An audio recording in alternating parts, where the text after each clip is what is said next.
विश्वनाथ ओगड़दानी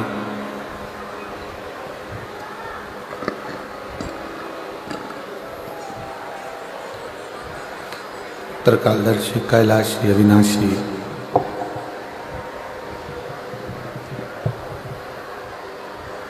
भगवान शिव, जिनकी पुनीत पावन शिव महापुराण की कथा श्रवण करने का सौभाग्य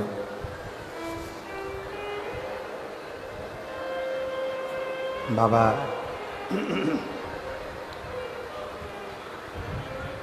देवाधिदेव महादेव की कृपा से, उनकी करुणा, उनकी उदारता से मदेश्वर बाबा के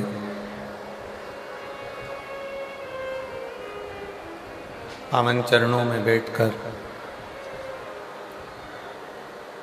भगवान शिव जी की पवित्र पावन शिव महापुराण की कथा श्रवण करने का सौभाग्य प्राप्त हुआ है। सभी कथा में पधारे शिव भक्त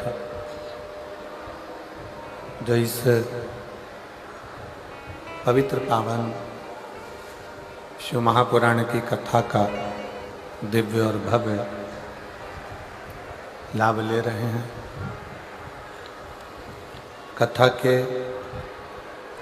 मुख्य आयोजक के रूप में सर्व हिंदू समाज सनातनी मयाली कुनकुरी जिला जशपुर छत्तीसगढ़ के सभी रहवासी पूजन में बाबा देवाधिदेव महादेव की भक्ति करने के लिए और भगवान शिव की आराधना करने के लिए इस मयाली कुनकुरी में जिला जशपुर में प्रतिदिन पूजन में विराजमान छत्तीसगढ़ के माननीय मुख्यमंत्री जी श्री विष्णुदेव सहाय जी की धर्मपत्नी श्रीमती कौशल्या देव जी सहाय, जो एक नारी को, प्रत्येक संसार की माताओं को एक जागरूकता प्रदान कर रही है।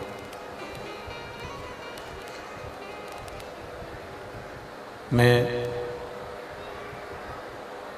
दीदी कौशल्या विष्णुदेव जी सहाय जी को धन्यवाद देता हूँ, जिन्होंने इस पवित्र पावन शिव महापुराण की कथा को इस वीराने में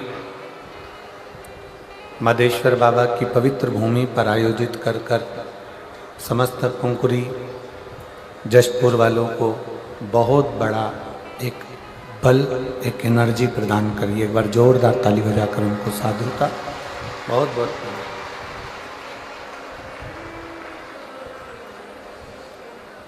कथा मंडप में ही विराजमान सभी संत, साधु, गुरुजन, तपस्वी जन, साधक जन, उपासक जन और पूर्व में रायपुर गुड़ियारी में कथा का दिव्य आयोजन कराने वाले श्री बसंत जी अग्रवाल जी, हालेकोसा में कथा का दिव्य और भव्य आयोजन कराने वाले श्री दिनेश साहू जी, जिन्होंने इस पवित्र दिव्य और भव्य कथा का लाभ आप और हमको दिया। आज इस व्यासपीठ से पूरे विश्व में विराजमान साहू समाज को माँ कर्मा जयंती की बहुत बहुत बधाई हो आप सभी को। संपूर्ण विश्व की साहू समाज आज अपने आप को गौरवान्वित महसूस करें कि आप माँ कर्मा के वंशज। वो माँ कर्मा जो भगवान कृष्ण को अपने हाथों से खिचड़ी खिला देती है। वो माँ कर्मा जो संपूर्ण विश्व में एक भक्ति का बल स्थापित कर देती है। संपूर्ण साहू समाज को आज माँ कर्मा जयंती की बहुत बहुत बधाइयाँ, बहुत बहुत बधाइयाँ, बहुत बहुत।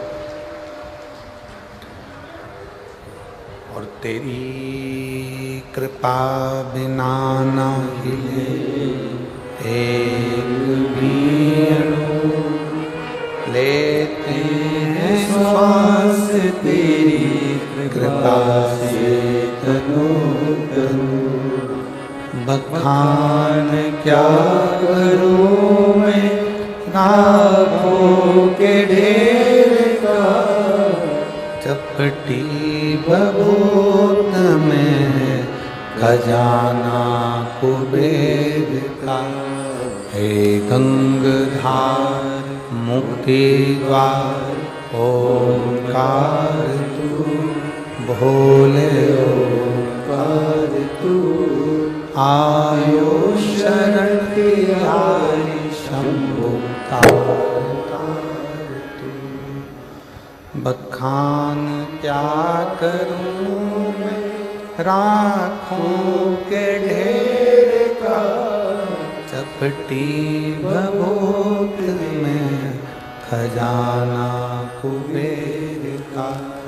हे गंगाधार मुक्ति द्वार ओंकार तू, भोले ओंकार तू।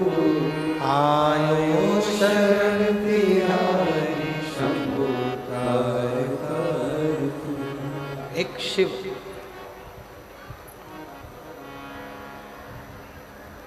कहते हैं, मानव का जब जन्म होता है, मनुष्य का जब शरीर मिलता है,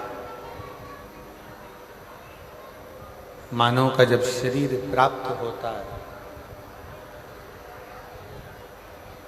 और मानव का शरीर जब मिला,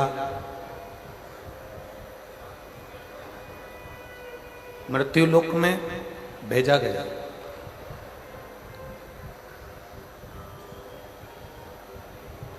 मछली का जन्म हुआ तो जल से पूछा कि ये मछली तुम्हारे पानी में रहेगी, तुम्हें कोई दिक्कत तो नहीं है? क्या आप इस मगरमच्छ को, मछली को, जल में रहने वाले जीवों को संभाल लोगे? जल ने कहा कि हम बैठे हैं, जब तक जल में रहने वाली मछली, मगरमच्छ, जल के जीव जब तक जल में हैं तब तक वो सुरक्षित है। उनका बाल बांका नहीं होने देंगे हम। फिर पृथ्वी से पूछा कि ये वृक्ष लगना है,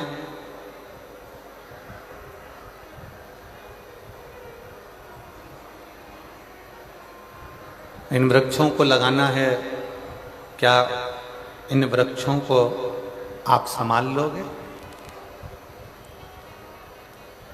पृथ्वी ने कहा कि तुम चिंता मत करो, इन वृक्षों को जन्म दीजिए। ये वृक्ष, इनकी जड़ जब तक मिट्टी में रहेगी, पृथ्वी से लगी रहेगी, तब तक इन वृक्षों का कुछ भी बिगड़ने वाला नहीं। थोड़ा ध्यान से सुनिएगा कथा।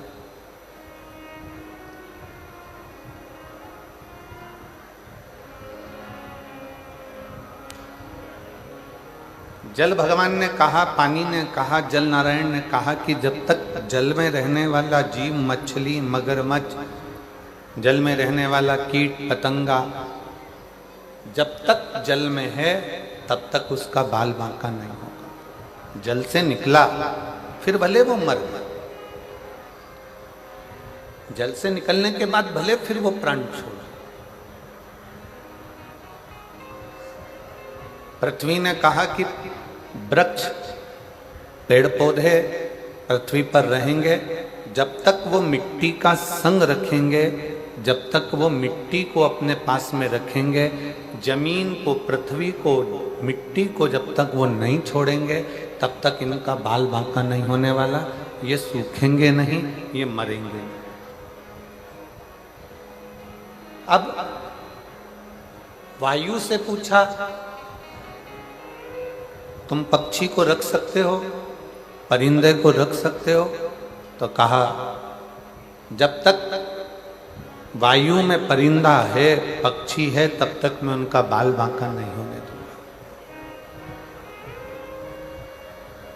जलचर के लिए जल ने कह दिया, वृक्षों के लिए पृथ्वी ने कह दिया, पक्षियों के लिए वायु ने कह दिया, पशुओं के लिए जंगल ने कह दिया। अब आई बारी केवल एक मनुष्य, केवल एक मानव।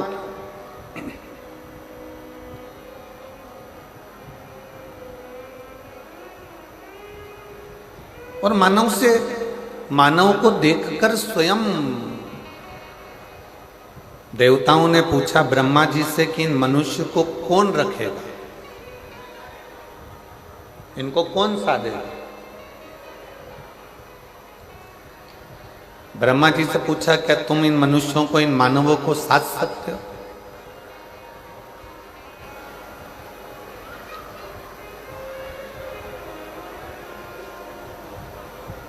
अच्छा, ये विचार करिए पहले तो, कितना उल्टा ज्ञान हम भारतीयों को दिया जाता है। विदेश के लोग इस ज्ञान को नहीं मानते। कौन सा ज्ञान? कि मानव बानर से चालू हुआ, बंदर की योनि से चालू हुआ तो वो मनुष्य बना। बानर से उसकी जिंदगी चालू हुई, पहले मनुष्य बंदर था, बंदर से ऐसा बना, बंदर से वैसा बना, बंदर से फिर वो मानव बना। ईमानदारी से बोलना, अगर बंदर से मानव बनता होता तो दुनिया में इतने सारे बंदर हैं, वो सारे मानव नहीं बन जाते। ये उल्टा ज्ञान हमको दिया जाता है कि बंदर से मनुष्य बना। पर शास्त्र कहता है, वेद कहते हैं, पुराण कहते हैं कि ब्रह्मा जी के जंघा से मनु और शत्रुपा की उत्पत्ति हुई। प्रथम पुरुष, प्रथम स्त्री, मनु और शत्रुपा ब्रह्मा जी की जंघा से प्रकट हुए, और उन्हीं मनु और शत्रुपा की संतान आप और हम हैं। ये संपूर्ण जगत है, उन्हीं मनु शत्रुपा की संतान।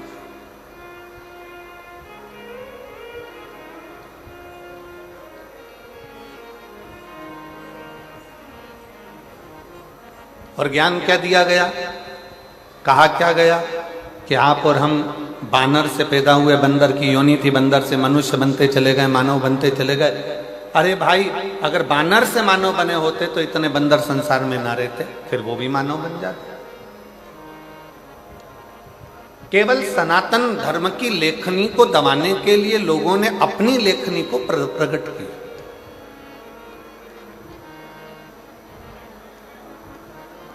जल ने कह दिया, मछली जब तक मुझ में है, जल ने कह दिया जब तक मछली मेरे पास में है मैं इसको कुछ होने नहीं दूंगा। मिट्टी ने कह दिया कि जब तक वृक्ष मेरे से जुड़ा है मैं इसको कुछ होने नहीं दूंगा। अब बारी आई मनुष्य की। ब्रह्मा जी से पूछा, इन मनुष्य को आप रख सकते हो? ब्रह्मा जी ने मना कर दिया। भगवान नारायण से पूछा, नारायण ने भी कुछ कहा। तब भगवान शंकर से कहा कि इस ब्रह्मा ब्रह्मलोक में रहेंगे, भगवान विष्णु बैकुंठ लोक में रहेंगे, और रहेंगे तो केवल मृत्यु लोक में शंकर भगवान। अब इन मनुष्यों को संभालेगा कौन? इन मानवों को कौन संभाल सकता है? तब उस जगह पर स्वयं भगवान शंकर सामने आकर खड़े हो गए ब्रह्मा और विष्णु के सामने, और कह दिया, तुम चिंता मत करो, जब तक मनुष्य पृथ्वी पर रहेगा, माँ के गर्भ में बच्चा आएगा, उस दिन से लेकर जब वो मरेगा तब तक शंकर भगवान कहते हैं मेरी जवाबदारी है उसको लेकर आगे बढ़ने की और उसको संभाल।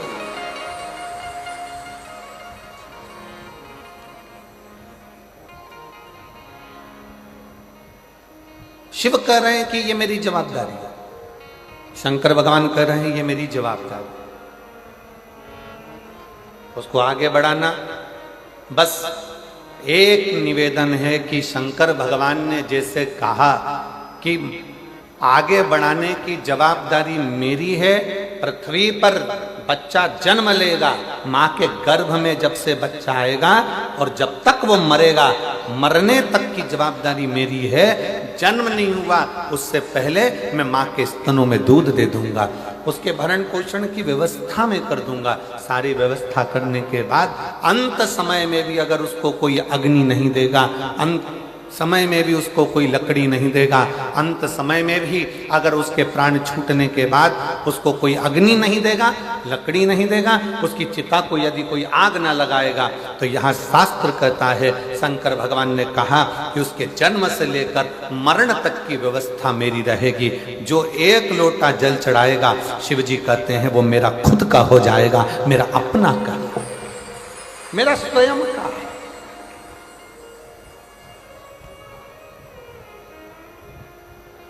और मैंने तेरे ही भरोसे बाबा, तेरे ही भरोसे हवा बिच उड़ती जावांगी बाबा, डोर हत्तो छड़ी नावे कटी जावांगी। भोले मैं तेरी शंभो मैं तेरी हवा बिच उड़ती जावांगी बाबा, डोर हत्तो छड़ी नावे कटती जावांगी। मछली जब तक पानी से जुड़ी है, मछली का बाल बांका नहीं होता। वृक्ष जब तक मिट्टी से जुड़ा है, वो वृक्ष का बाल बांका नहीं होता, पौधे का बाल बांका नहीं होता। और मनुष्य जब तक शंकर से जुड़ा है, तब तक उसका बाल बांका नहीं होता। शिव उसको संभाल लेते हैं। बोल बम का नारा है, जरा जम के बोल बम का नारा है। उसका बाल बांका नहीं, वो संभालता है, वो बैठा है संभालने वाला, वो संभाले,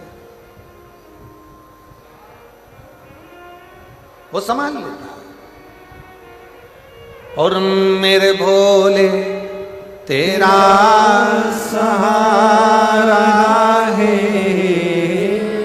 मेरे भोले तेरा सहारा है, मेरी नैया का तू किनारा है, मेरी नैया का तू किनारा है। ओ मेरे बाबा तुझे पुकारा है, मेरे बाबा तुझे पुकारा है, मेरी नैया का तू किनारा है, मेरी नैया का तू किनारा है। हम उसके आश्रित होकर जिए।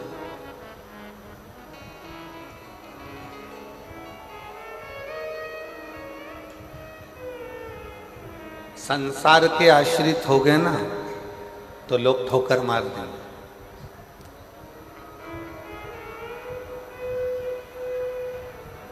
जगत के आश्रित हो गए तो भी लोग ठोकर मार देंगे, पर उस महादेव के अगर आश्रित हो गए तो ठोकर नहीं मिलेगी, ठोकर नहीं मिलेगी।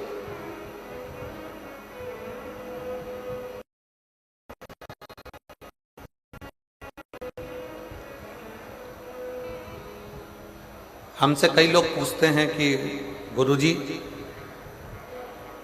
सारे प्रदेशों में छत्तीसगढ़ का इतना विकास कैसे होते जा रहा है? अभी की स्थिति में अगर देखा जाए तो छत्तीसगढ़ एक ऐसा प्रदेश बनता जा रहा है जिसका उन्नति होती चली जा रही है, जिसकी उन्नति होती चली। कारण क्या है? क्या कारण है? हमने एक ही बात उनको कही, छत्तीसगढ़िया सबले बढ़िया। छत्तीसगढ़ का जो रहवासी है, छत्तीसगढ़ में निवास करने वाला जो एक मनुष्य है, जो छत्तीसगढ़ का रहने वाला है, ओरिजिनल छत्तीसगढ़िया है, वो दिल से भगवान का भजन करता है, दिखावा नहीं करता है। एक लोटा जल शंकर जी को चढ़ाता है और पूरा छत्तीसगढ़ शिवमय है, पूरा छत्तीसगढ़ देवीमय है। शिव और शक्ति की आराधना में पूरा छत्तीसगढ़ डूबा रहता है। और जब छत्तीसगढ़ शिव और शक्ति की आराधना में डूबा रहता है तो यहाँ के मनुष्य को शक्ति प्राप्त होती, बल प्राप्त होता।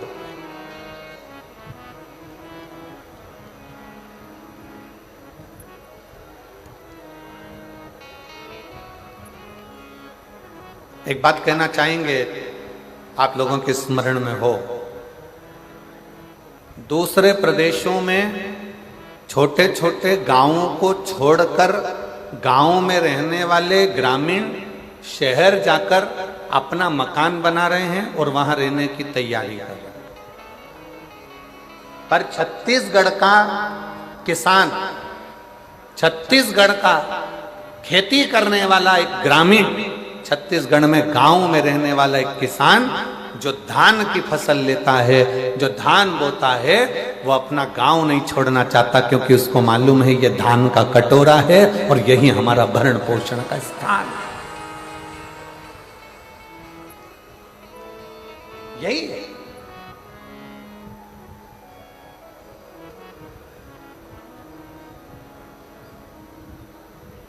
छत्तीसगढ़िया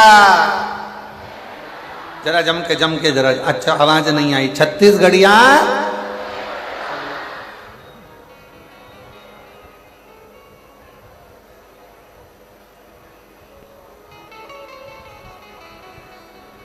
जल मछली से कहता है तुम मुझे मत छोड़ना, मैं तुम्हारा साथ निभाऊंगा, साथ में।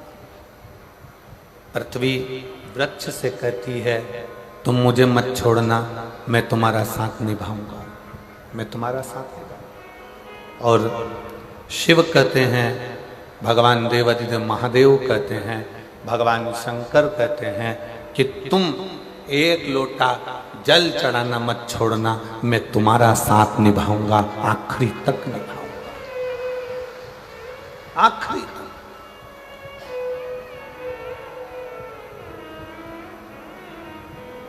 आप उसके आश्रित तो हो।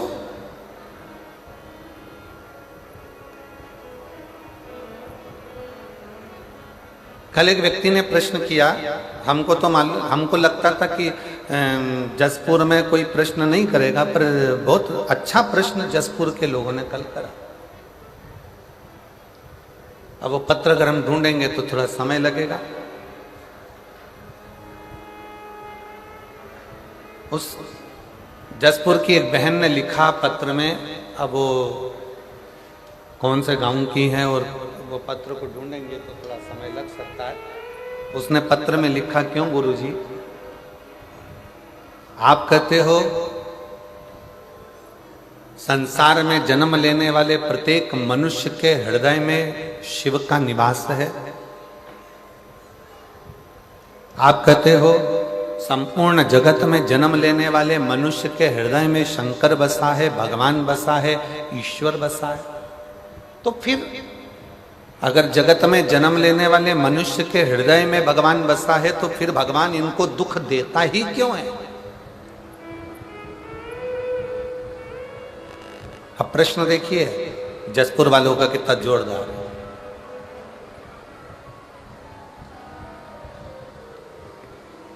सबके हृदय में, सब में रब समाया है, जित देखो उस रब की ही माया। यदि सबके हृदय में, सबके चित्त में, सबकी वृत्ति में, सबके मन में, सबके हृदय में शंकर बैठा है, यदि सबके अंदर शंकर विराजमान है, ईश्वर विराजमान है, शिव विराजमान है, भगवान विराजमान है, तो फिर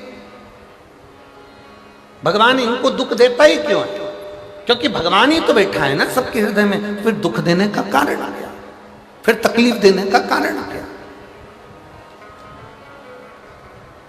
क्यों दुख दे रहा है, क्यों तकलीफ दे रहा है?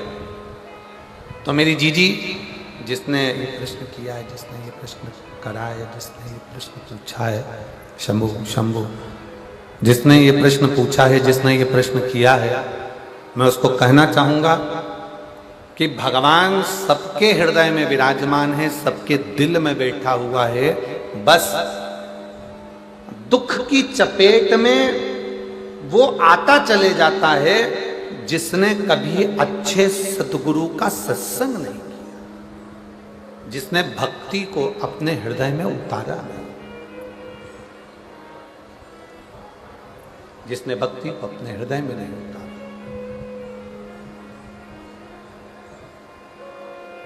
गुरु नानक देव जी ने एक बात कही अपनी वाणी में,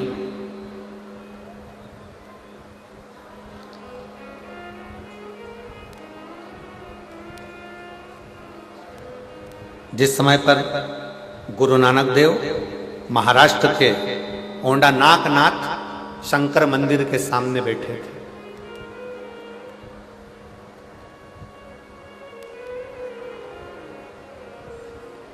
जिस समय पर गुरु नानक देव जी ओंडा नागनाथ महाराष्ट्र के शिव मंदिर की साक्षी में बैठे हुए थे, तो वहां पर उन्होंने संत नामदेव जी से कहा था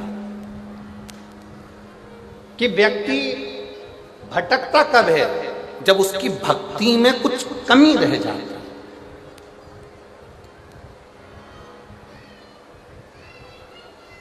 जब उसके विश्वास में कमी रह जाती है, उसके भरोसे में कमी रह जाती है।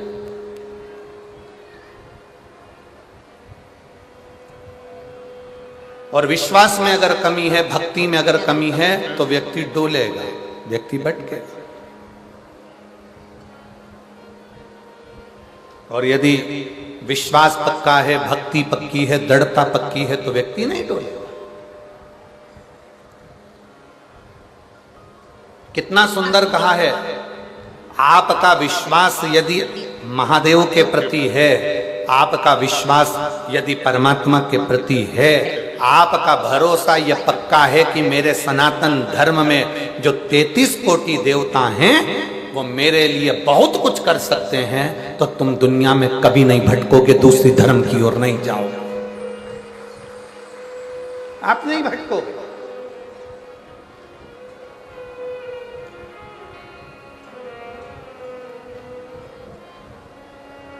एक कितना सुंदर प्रसंग है।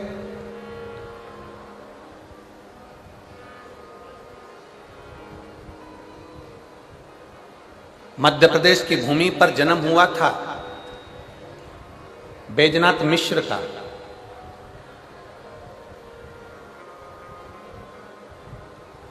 मध्य प्रदेश की भूमि पर एक संगीत का हीरा जन्म लिया था बैजनाथ मिश्र, बेजू बावरा।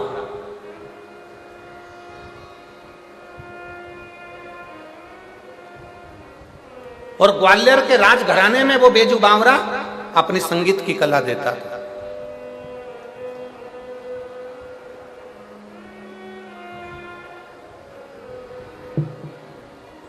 अकबर के यहां जो संगीत की कला देता था वो तानसेन था, और ग्वालियर के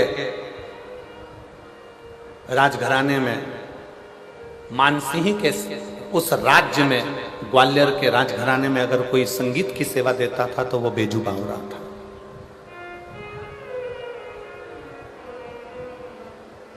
बेजू बावरा।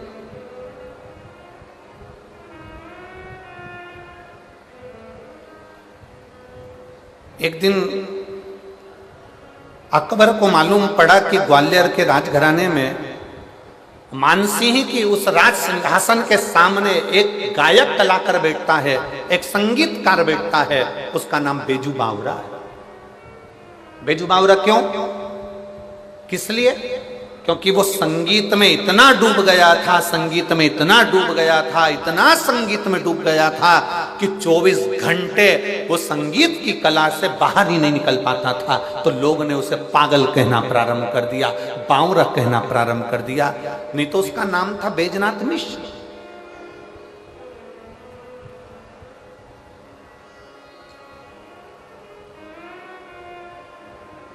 मानसिंह जी के उस राजघराने में बैजू बावरा अपनी प्रस्तुति देता, वहां का रतन था वो, वहां का हीरा था। वहां वो गाता, भजन करता, अपना कीर्तन करता, और मानसिंह जी प्रसन्न रहते।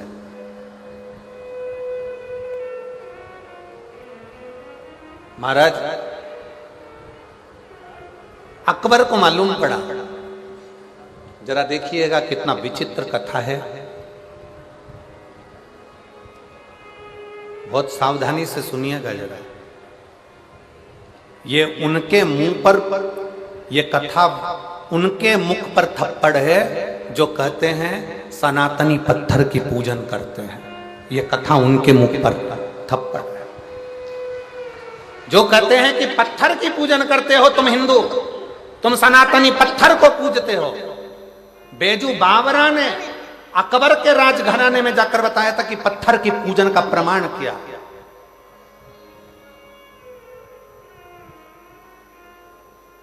बैजू बावरा ने अकबर के राजघराने में खड़े होकर कहा था कि हम मुर्दे नहीं पूजते, हम पत्थर पूजते हैं और पत्थर को पिघलाकर परमात्मा बना देते हैं। ये बैजू बावरा ने कहा, ये बैजू बावरा कहता है।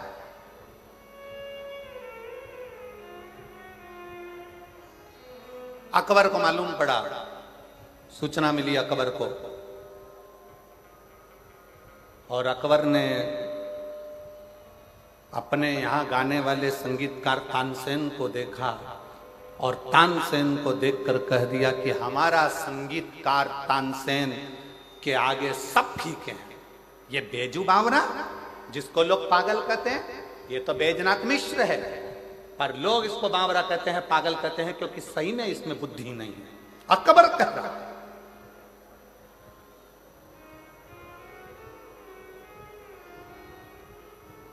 अकबर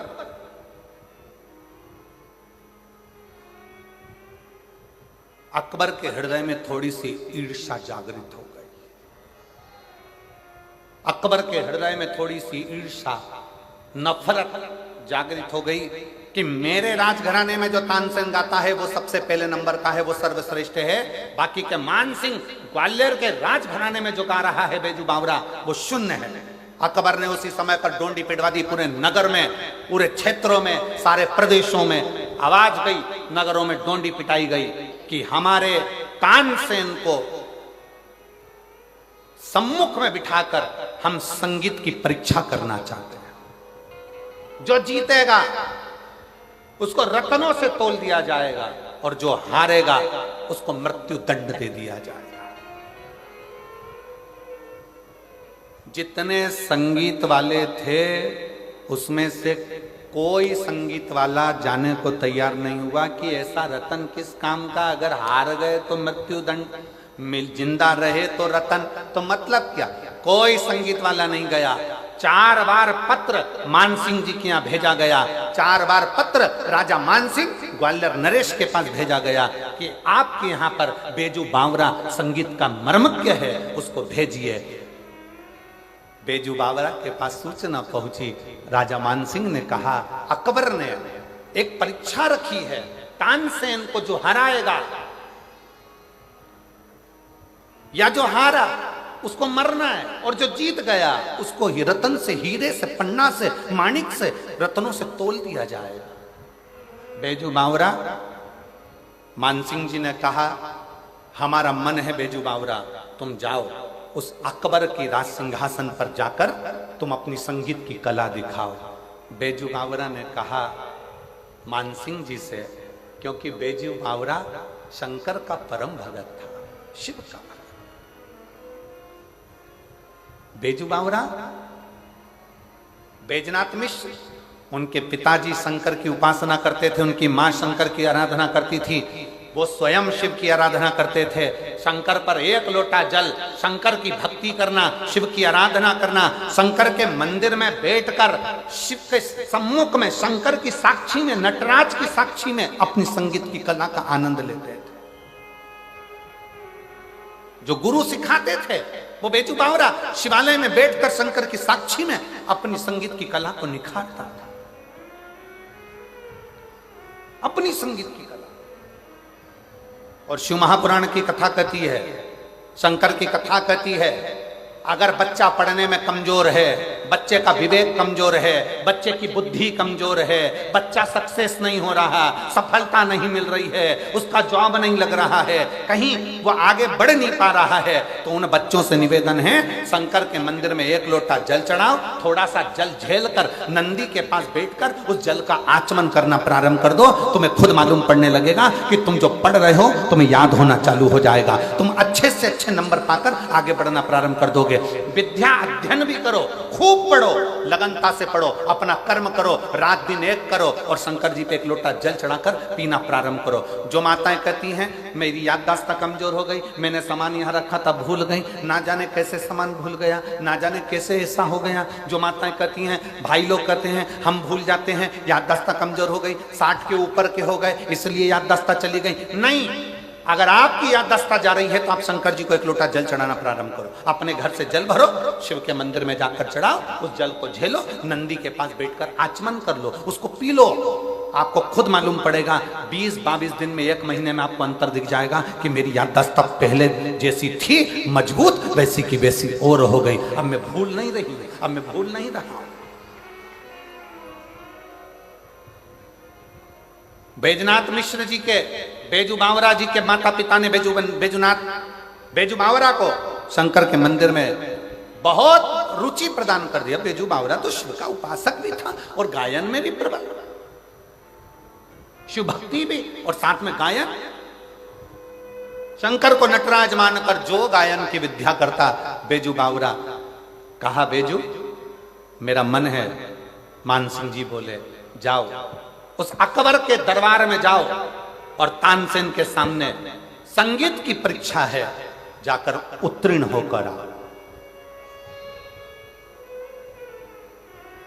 जाओ। बेजू बावरा ने विचार किया कि मानसिंह जी को क्या बोलूं, क्या बोलूं मैं राजा मानसिंह, क्या कहा जाए राजा मानसिंह जी को। और बेजू बावरा ने राजा मानसिंह जी से कहा आपकी जैसी आज्ञा हो मैं वो करने को तैयार हूं, पर एक निवेदन है महाराज, एक निवेदन, बहुत सावधानी से कथा को सुनिएगा, ये दिल को छूने वाली कथा, हृदय को छूने। महाराज मैं अकबर के राज्य में, मैं अकबर के प्रदेश में जाकर मैं परीक्षा देने को तैयार हूं, पर बात एक ऐसी है कि जो हारेगा, जो हारेगा, जो हारता है उसको मृत्यु दंड मिलेगा, मृत्यु दंड। जो हारेगा उसको मृत्यु दंड मिलेगा, बात केवल इतनी सी। तो मानसिंह जी ने कहा बेजू बावरा से, क्या बेजू बैद्यनाथ क्या तुमको अपने आप पर भरोसा नहीं है? बैद्यनाथ ने कहा मुझे अपने आप पर भरोसा पूरा है। फिर दिक्कत क्या है?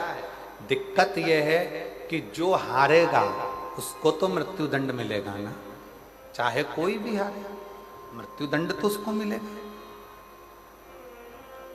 मरेगा, मर जाएगा। क्या चाहते हो? बेजू बावरा ने कहा मैं जाऊंगा, तानसेन के सामने जाऊंगा, अकबर के राजघराने में जाऊंगा, अकबर के पास पहुंचूंगा और मैं भी अपनी परीक्षा दूंगा, मना नहीं है। आज बेजू बावरा तैयार होकर अकबर की सभा में पहुंच गया। अकबर की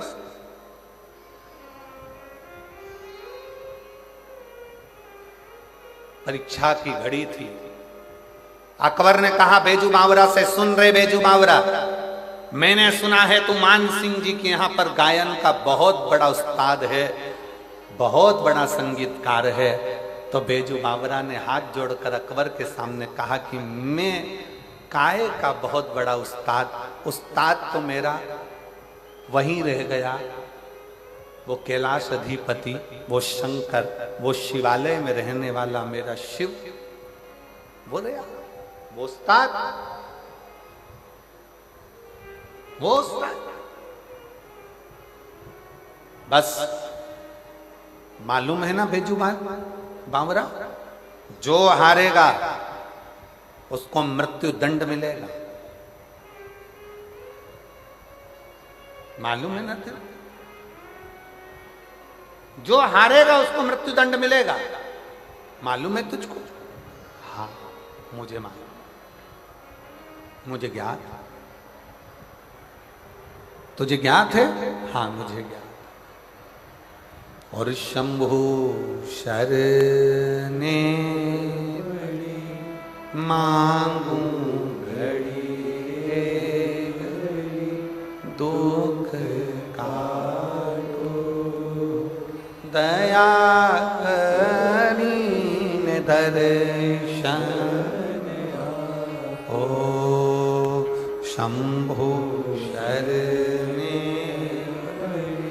मांगू घड़ी रे घड़ी दुख काटो, दया करीन दर्शन ओ दया करीन दर्शन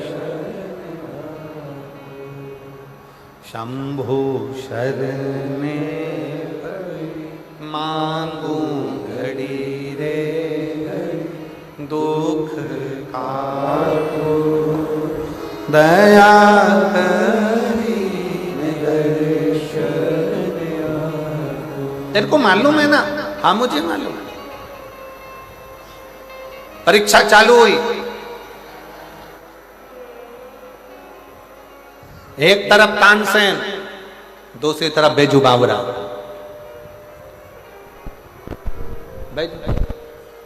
परीक्षा चालू।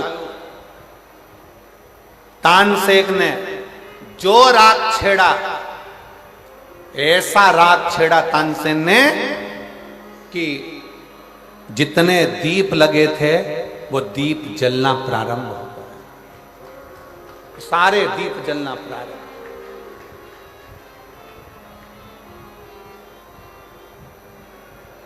सारे दीप। अब जो दीप जलना प्रारंभ हुए तो दीप जलते जलते जलते जलते जलते जलते उस दीप को जलते राग में इतना बल था कि जितनी स्त्रियां कपड़े पहने थे, जितने पुरुष कपड़े पहने थे, उनमें भी आग लगना प्रारंभ हो गई। और जैसे ही आग लगना प्रारंभ हुई, तानसेन ने तो लगा दी आग। अब आई बारी बेजू बावरा की। बेजू ने देखा कि सबके कपड़े जल रहे हैं, दीप जल रहे हैं, तो जो दीप जलते हुए देखा तो बेजू ने तुरंत अपनी राग को जो छेड़ा तो जल वृष्टि होने लगी, पानी गिरने लगा। और पानी गिरने लगा तो जितने दीप थे वो बुझने लगे, जो कपड़ों में आग लगी थी वो सारी की सारी बुझने लगी, सारी की सारी।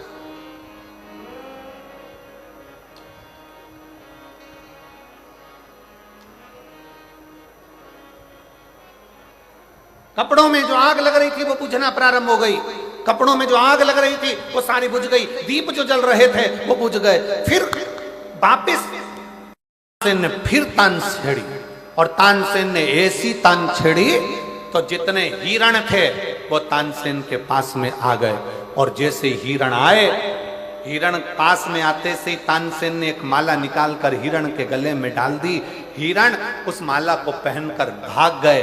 अब बेजू बावरा से कहा गया कि वो माला को वापस बुलाओ। जैसे बेजू बावरा ने अपनी राख छेड़ी, जो गए हुए हिरण थे वो वापस तोड़ कर आ गए, और बेजू बावरा ने उनके गले से माला निकालकर अपने पास में रख ली, अपने पास में रख। अकबर देखकर आश्चर्य में पड़ गया।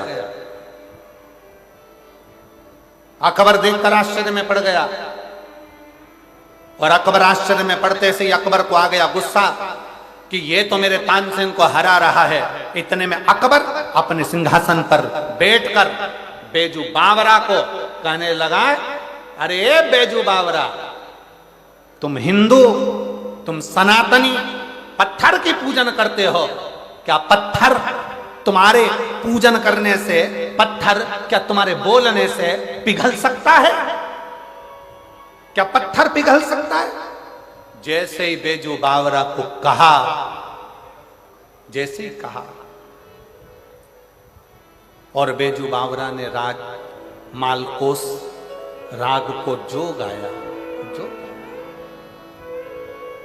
बेजू बावरा ने जैसे ही राग मालकोस गाना प्रारंभ करा, क्योंकि तुरंत तानसेन के सामने बेजू बावरा से कहा गया, तुम सनातनी, तुम हिंदू पत्थर की पूजन करते हो क्या? पत्थर तुम्हारी बात सुनता है क्या? पत्थर तुम्हारे कहने से पिघलता है क्या? पत्थर पिघलेगा?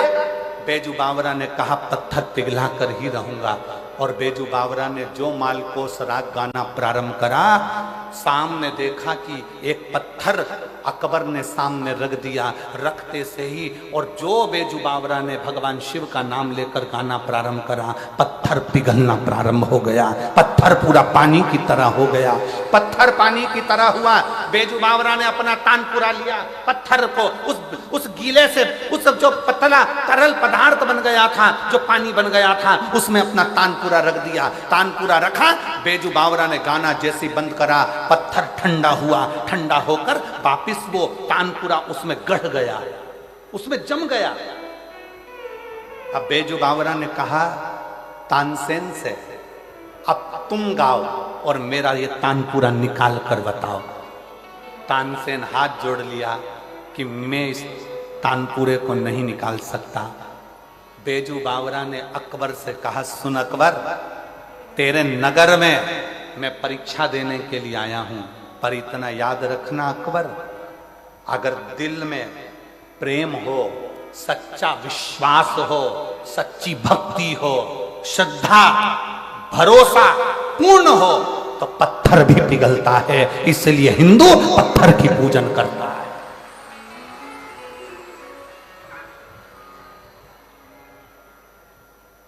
पुकारने वाला अगर हो, दिल से अगर पुकारा जाए, प्रेम से अगर पुकारा जाए, श्रद्धा से अगर पुकारा जाए, तो पत्थर भी पिघलता है।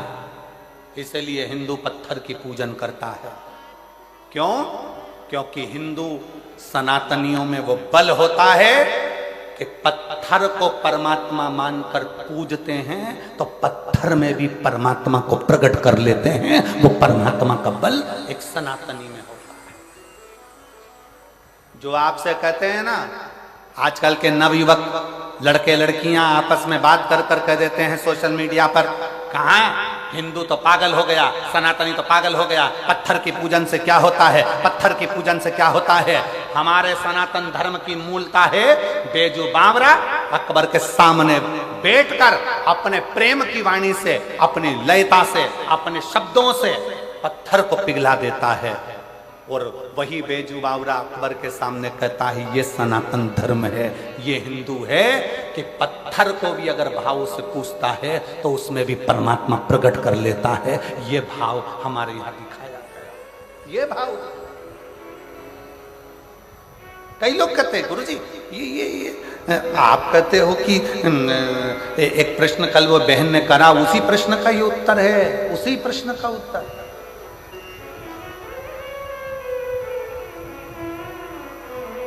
कि सबके हृदय में शिव है, सबके हृदय में भगवान है, तो फिर भगवान दुख क्यों देता है? क्योंकि हमारी भक्ति हम प्रकट नहीं कर पाते, हमारा विश्वास हम प्रकट नहीं कर पाते, हमारी श्रद्धा हम प्रकट नहीं कर पाते। भगवान तुम्हारे छल से कभी प्रसन्न नहीं हुआ, भगवान तुम्हारे दिखावे से कभी प्रसन्न नहीं हुआ, भगवान तुम्हारे कपट से कभी प्रसन्न नहीं हुआ। तुमने बहुत सारा अपने शरीर को मालूम पड़े चंदन लगा लिया, खूब अपने खूब सारा बाल बढ़ा लिया, खूब सारा वस्त्र भी पहन लिया, खूब आडंबर भी कर लिया, और सोचो कि परमात्मा तुम्हारे सामने प्रकट हो जाए। परमात्मा प्रकट नहीं होता। परमात्मा को प्रकट करने के लिए निर्मल मन सो मोहि पावा, मोहि छल छिद्र कपट ना भावा। तुम्हारा नूतन मन होगा, हृदय होगा, तो परमात्मा प्रकट हो सकता है। प्रकट हो सकता।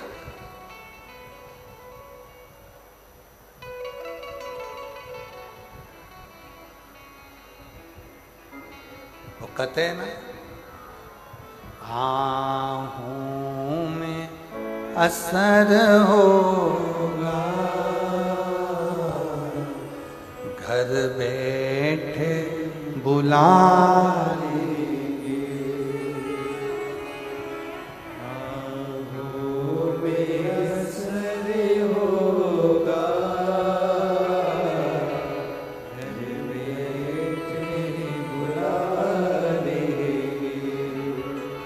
तुम रूठे रहो भोले, हम तुम्हें मना देंगे। मेरी जीजियों, मेरे जीजाओं, मेरी बेटियों, मेरे बेटाओं, मेरी माताओं, मेरे भाई, मेरी बहन, मेरे बांधव, अपने हृदय में एक बात संजो कर रखना, तुमसे लोग कहें कि एक लोटा जल चढ़ाने से होगा क्या, एक लोटा जल शंकर के मंदिर में चढ़ाने से होगा क्या, क्या होगा? आप एक बार एक लोटा जल लेकर शंकर के मंदिर में विश्वास लेकर जाओ। वो लोटा का जल नहीं है, वो हमारा विश्वास है कि मेरा दुख मेरा महादेव काटेगा। वो एक लोटा जल नहीं है, वो हमारी सच्ची श्रद्धा है कि मेरा भोलेनाथ मेरे दुख को काटेगा। वो एक लोटा जल नहीं है, वो आपका शुद्ध भाव है। क्यों? क्योंकि हमारे पास देने के लिए, भगवान को देने के लिए कुछ भी नहीं है, कुछ भी नहीं। हम क्या दे सकते हैं महादेव को? हम क्या प्रदान कर सकते हैं भगवान शंकर को? हम क्या दे सकते हैं भगवान देवादिदेव महादेव को? हमारे पास देने के लिए कुछ भी नहीं। हमारे पास देने के लिए अगर कुछ है, हमारे पास देने के लिए, ये टीवी के कारण हो रहा है, टीवी के कारण, हमारे पास देने के लिए अगर कुछ है तो वो केवल श्रद्धा, वो केवल विश्वास, वो केवल भरोसा, वो केवल दृढ़ता। केवल श्रद्धा, केवल विश्वास, केवल दृढ़ता। दुनिया के लोग तुमसे कहें कि एक लोटा जल में क्या होगा, एक लोटा जल क्या है, एक लोटे जल में क्या रखा है, तुम कह देना वो एक लोटा जल नहीं है, वो हमारा विश्वास, वो हमारा भरोसा, वो हमारी दृढ़ता शिव के प्रति है। शिव के, शंकर। तुम कहते हो भोले हमें काशी प्यारी है, तुम कहते हो भोले हमें काशी प्यारी है, एक बार तो आ जाओ, एक बार तो आ जाओ, काशी भी बना दे, एक बार तो आ जाओ, काशी भी बना दे, तुम रूठे रहो भोले, हम तुम्हें मना लेंगे, आहूं में असर होगा, घर बैठे बुलाएंगे, आहूं में असर होगा, घर बैठे बुलाएंगे।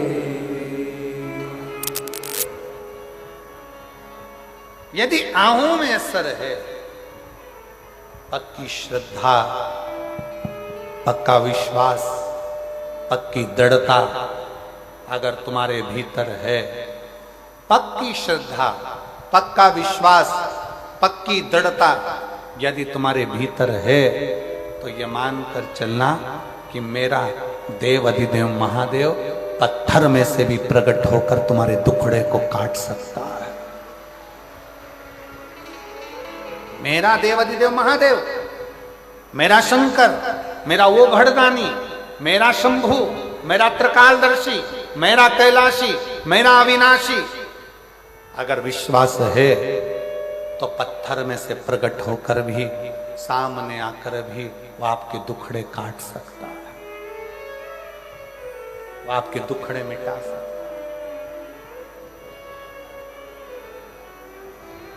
आहों में असर होगा, घर बैठे बुला देंगे। आहों में असर होगा, घर बैठे बुला देंगे। तुम रूठे रहोगे,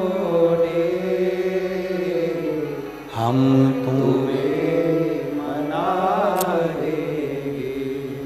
तुम रूठे रहो भोले, हम तुम्हें मना देंगे। अगर विश्वास है, यदि भरोसा है, और पूर्ण भरोसा, पूर्ण दृढ़ता, पूर्ण विश्वास है, तो पत्थर में से भी परमात्मा प्रकट हो जाता है। पत्थर में से यदि भरोसा है, यदि विश्वास है। आप लाखों की संख्या में आए हो, पंडालों में जगह नहीं है, और ये आपका विश्वास ही कह रहा है कि आपको शंकर पर कितना भरोसा है, तो ये मानकर चलना कि भरोसा टूटेगा नहीं, मेरा भोले बाबा तुम्हारी झोली खुशियों से भरेगा। इसको बंद कर दे या चालू कर दे, उसको बाबर से छोड़ो रहा। तुम्हारा भरोसा टूटेगा नहीं, तुम्हारा विश्वास टूटने वाला नहीं है। उसका पिला गिर रहा है ना, उसको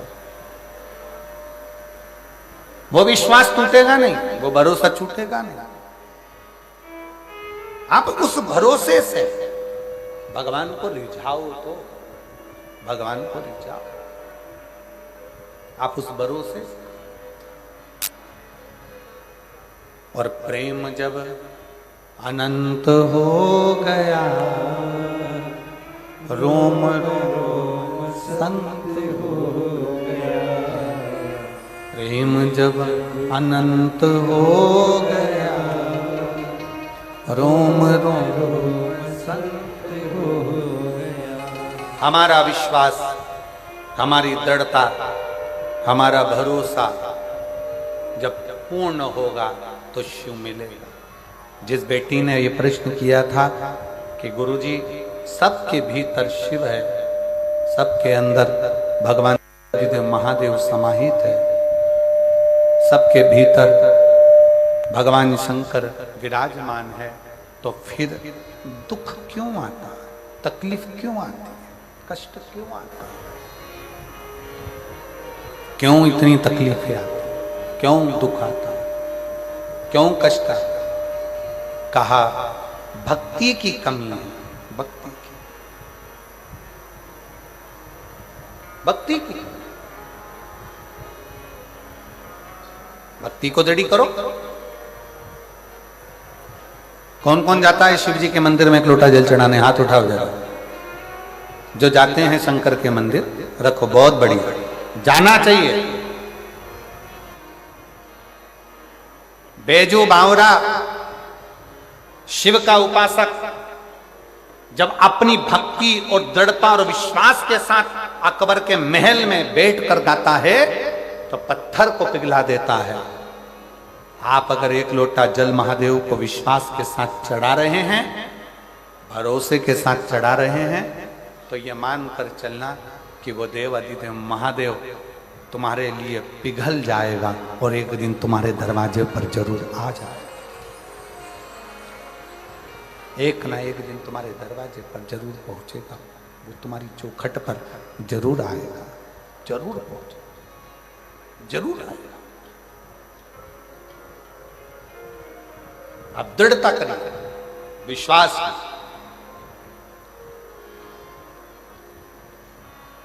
भरोसे की। एक चावल का दाना भी अगर लेकर शंकर के मंदिर में जा रहे हो, एक चावल का दाना लेकर भी अगर शिव जी के मंदिर में पहुंच रहे हो, शंकर जी की चौखट पर जा रहे हो, शंकर भगवान के दरवाजे पर जा रहे हो, तो ये विश्वास मानकर जाना कि मेरा शिव मेरे दुख हरने के लिए, वो हमारे यहाँ पहले, इधर छत्तीसगढ़ का तो हमको नहीं मालूम कि क्या नियम है, पर हमारे यहाँ पहले पत्रिका नहीं छपती थी, शादी की पत्रिकाएं हमारे उधर नहीं छपती थी। इधर छत्तीसगढ़ का तो नहीं मालूम, पर हमारे उधर पहले शादी की पत्रिका नहीं छपती थी। केवल चावल को पीला करा जाता था और पीला चावल दिया जाता था और निमंत्रण उस पीले चावल से हो जाता था। अब इधर छत्तीसगढ़ में ऐसे ही होता था क्या? जम के तो बोलो जरा, ऐसे ही होता था? तो फिर तो तुम और हम एक ही भाई भाई, ठीक है, उसमें क्या अंतर है?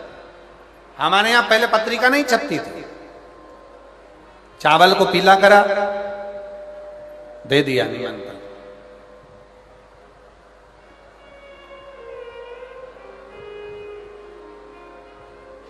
और चावल को पीला करके निमंत्रण दिया जाता था, और निमंत्रण दिया तो जिसके यहां पर निमंत्रण जाता था वो आता था।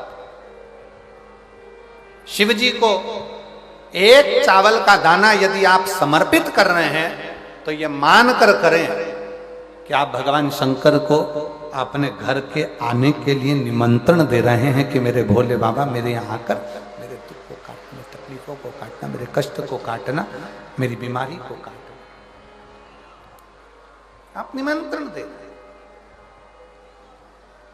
बोल बम का नारा है, बाबा एक सार, जरा जम के बोलो, बोल बम का नारा है, सारी समस्या का हल। कोई लेट बनता है, कोई जल्दी बनता है, शिव को जल चढ़ाने वाला एक दिन से जरूर बनता है। शिव शिव है, शंकर शंकर।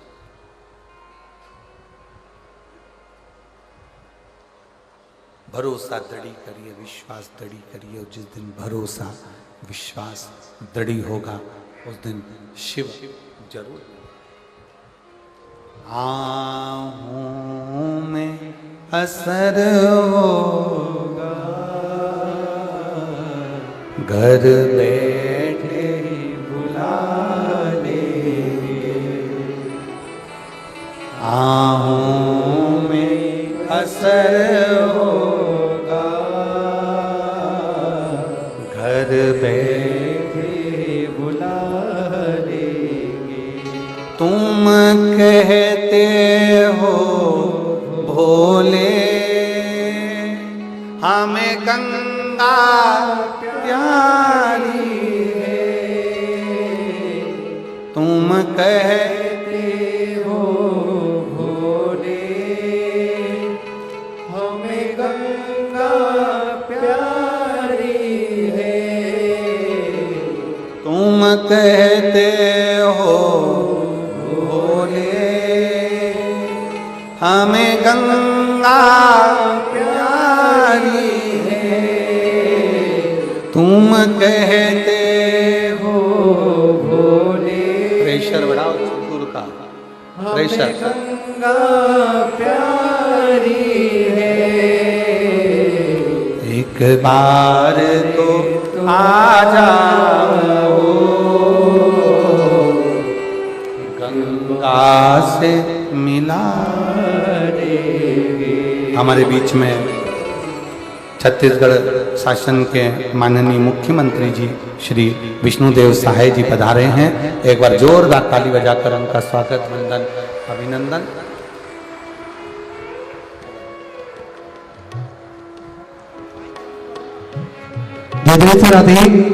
देखिए, बड़ा ही तो अवसर है। कथा के दौरान छत्तीसगढ़ शासन के यशस्वी मुख्यमंत्री माननीय श्री विष्णुदेव जी साय जी का शुभ मंगल आगमन हुआ। एक बार जोरदार ताली बजाकर स्वागत करें। साथ में श्री पवन साय जी संगठन मंत्री भाजपा से आपका भी आगमन हुआ है। साथ में माननीय मुख्यमंत्री जी की माता जी श्रीमती जसमती देवी साई जी का भी आगमन हुआ। एक बार जोरदार ताली बजाकर स्वागत करें। देखिए किस प्रकार से निरंतर अपने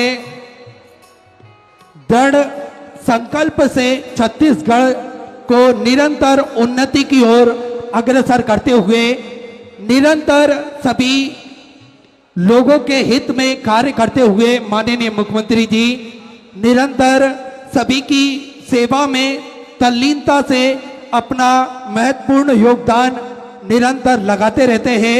एक बार जोरदार ताली बजाकर स्वागत करें।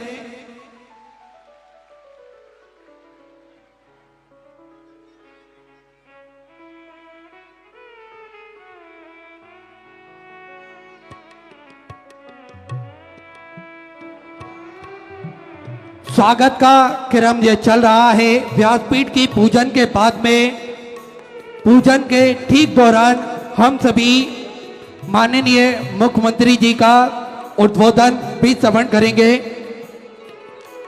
और ये प्रतीक चिन्ह के स्वरूप में मधेश्वर महादेव का जो स्वरूप, जो कि विश्व का सबसे बड़ा शिवलिंग विराजमान है, उन्हीं का प्रतीक चिन्ह पूज्य गुरुदेव को भेंट करते हुए माननीय मुख्यमंत्री जी द्वारा एक बार सुंदर जोरदार जय घोष हम सभी करेंगे। हर हर महादेव, हर हर महादेव, हर हर महादेव। सुंदर हम सभी आज कथा के पंचम दिवस पे माननीय मुख्यमंत्री जी का जो आगमन हुआ है, इसके दौरान हम सभी उद्बोधन माननीय मुख्यमंत्री जी के मुखारबिंद से श्रवण करेंगे। मैं कहूं,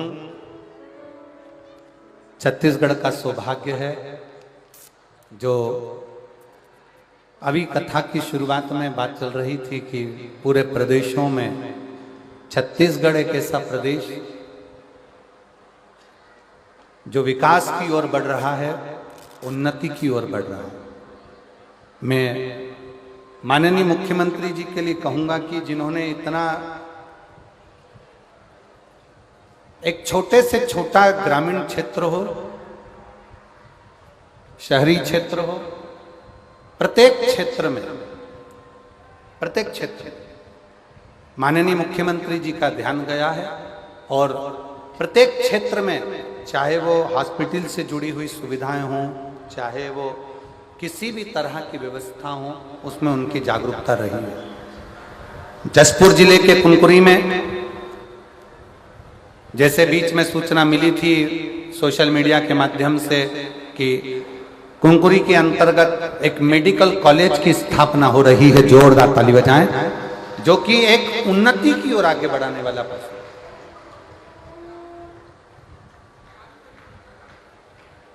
और एक और, जहां लोग जशपुर में कहा करते थे कि ये बड़ा वो बड़ा, हमने कहा सब भोलेनाथ के चरणों में पड़ा।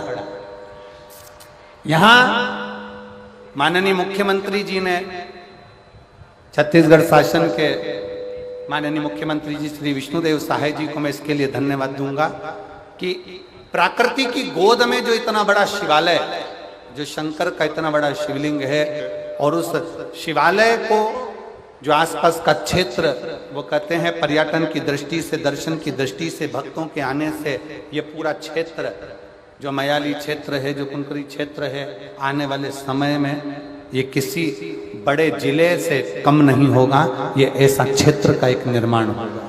ये कोई सहज नहीं है, ये सहजता नहीं है। मैं आमंत्रित कर रहा हूं माननीय मुख्यमंत्री जी को अपने सुंदर 2 शब्दों के उद्बोधन में, जो इतने शिव भक्त लाखों की संख्या में ऐसे आनंद के साथ यहाँ पधारे हैं और छत्तीसगढ़ शासन की ओर से आप आज कथा के 5वें दिवस में पधारे। सनातन धर्म की ध्वजा को आप मजबूत कर रहे हैं और संपूर्ण सनातनियों में एक जागरूकता, एक ऊर्जा, एक एनर्जी आपके माध्यम से मिल रही है। तो मैं माननीय मुख्यमंत्री जी को आमंत्रित करूं कि छत्तीसगढ़ शासन के माननीय मुख्यमंत्री जी अपना उद्बोधन कुछ शब्दों में आप और हमको श्रवित कराएंगे। एक बार जोरदार ताली बजाकर उनका स्वागत अच्छी करतल ध्वनि के साथ में। हर हर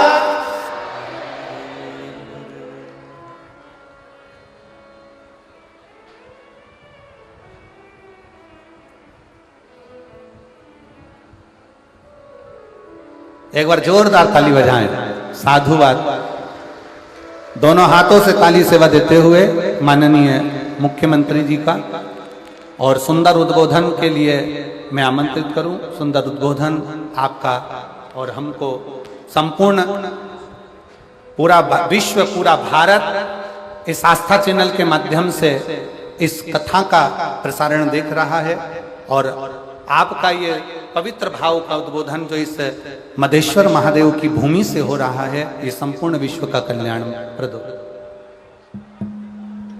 प्रेम से बोले बाबा मधेश्वर महादेव की, बाबा मधेश्वर महादेव की, सत्य सनातन धर्म की, सत्य सनातन धर्म की, माता पार्वती की, माता पार्वती की, पवन पुत्र हनुमान की, बालाजी भगवान की, चंडी माता की, पंडित प्रदीप मिश्रा जी की, पंडित प्रदीप मिश्रा जी की। हम लोगों का बड़ा सौभाग्य है जसपुर वासियों का कि जहां दुनिया के सबसे बड़े प्राकृतिक शिवलिंग स्थापित हैं मधेश्वर महादेव के रूप में, और वहां पर विश्व विख्यात शिव पुराण के कथावाचक पूज्य श्री प्रदीप मिश्रा जी अपने श्रीमुख से शिव पुराण का कथावाचन कर रहे हैं और हम सभी लोग क्षेत्रवासी, और इसमें झारखंड भी लगा हुआ है, उड़ीसा भी लगा हुआ है, तो वहां से भी श्रद्धालु जन इस कथा का रसपान कर रहे हैं। तो ऐसे अवसर में मैं बाबा मधेश्वर जी को प्रणाम करता हूं, साथ ही साथ पंडित प्रदीप मिश्रा जी के चरणों में भी सत सत नमन करता हूं।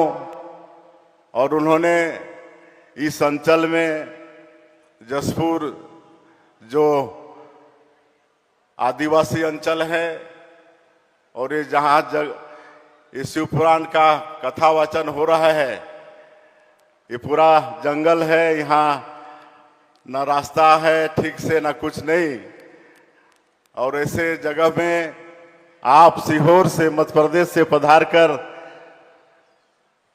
हम लोगों को आशीर्वचन देने, शिव पुराण का कथावाचन करने आए हैं।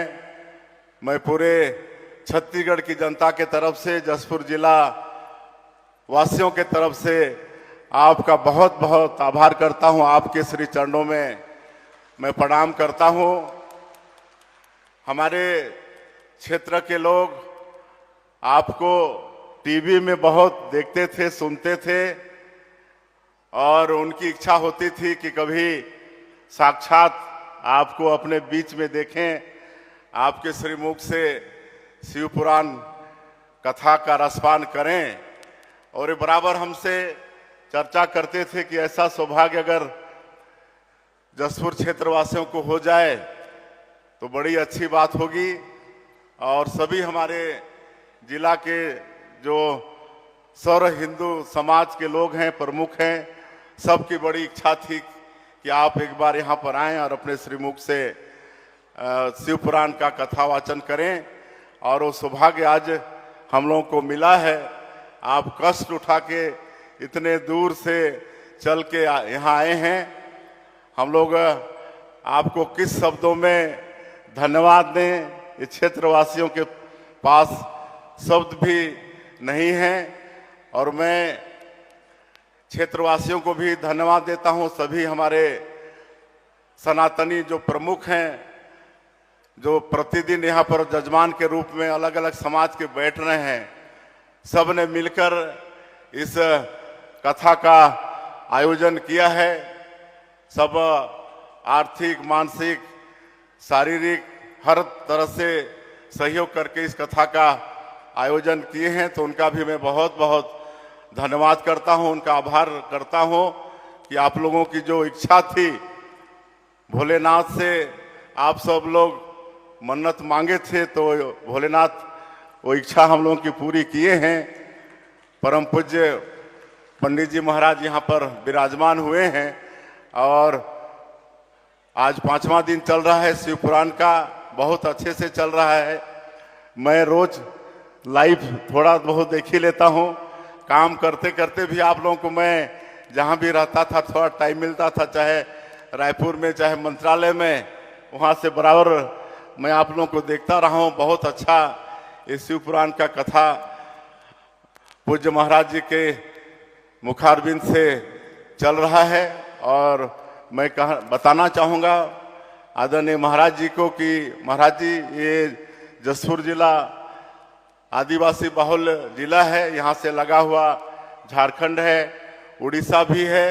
और यहाँ पहले बहुत धर्मांतरण होता था, गौहत्या होती थी, लेकिन यहाँ पर जसपुर राज परिवार है, उसमें स्वर्गीय दिलीप सिंह जुदेव जी का अवतरण हुआ, जो हिंदू कुल तिलक कहलाए, युवा हृदय सम्राट भी कहलाए, और 5 बार सांसद, जिसमें 3 बार राज्यसभा, 2 बार लोकसभा, और सदैव अटल बिहारी वाजपेयी जी जिन्होंने हम लोग को छत्तीसगढ़ राज्य बना के दिया है, उनके समय में वो मंत्री के रूप में भी छत्तीसगढ़ और देश की सेवा की, और उन्होंने घर वापसी कार्यक्रम चलाया।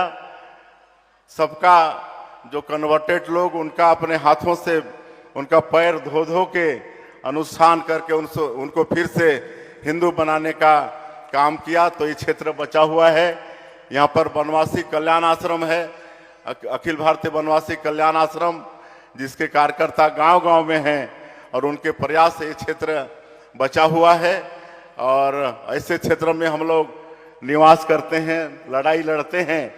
आपका यहाँ पर आना और आपके मुखारबिंद से जो 7 दिन का शिव पुराण का कथा हो रहा है, निश्चित रूप से हमारे सनातनियों को बहुत बड़ी ताकत इससे मिलेगी। आपका आशीर्वाद मिलेगा, बाबा भोलेनाथ का आशीर्वाद मिलेगा।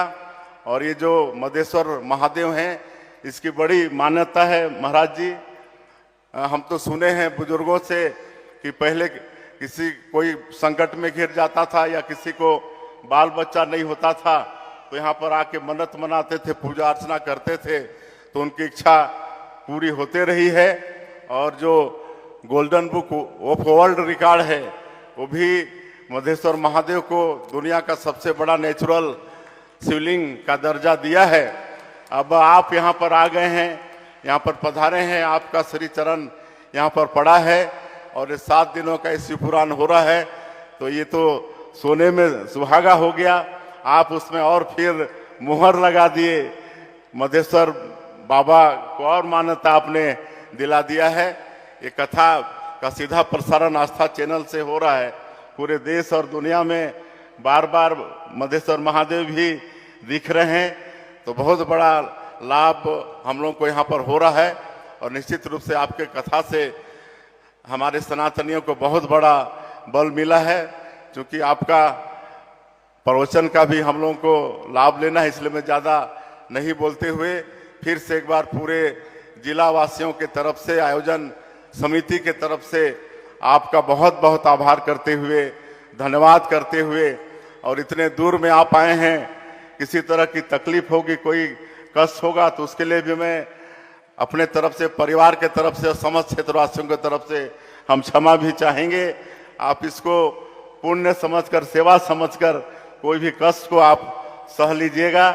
और जितने भी हमारे आयोजक समिति हैं उसमें अभी नाम लूँगा तो बहुत समय लगेगा। सभी हमारे सुनील गुप्ता जी हैं, कृष्णा राय जी हैं, भरत सिंह जी हैं और राजीव नंदे जी हैं, सभी समाज के प्रमुख लोग हैं। सभी लोगों को हम धन्यवाद देते हैं। और मुझे मालूम है कि यहाँ झारखंड से भी आए हैं, उड़ीसा से भी आए हैं शिव भक्त, उनका भी सबका छत्तीसगढ़ की धरती में स्वागत है, अभिनंदन है।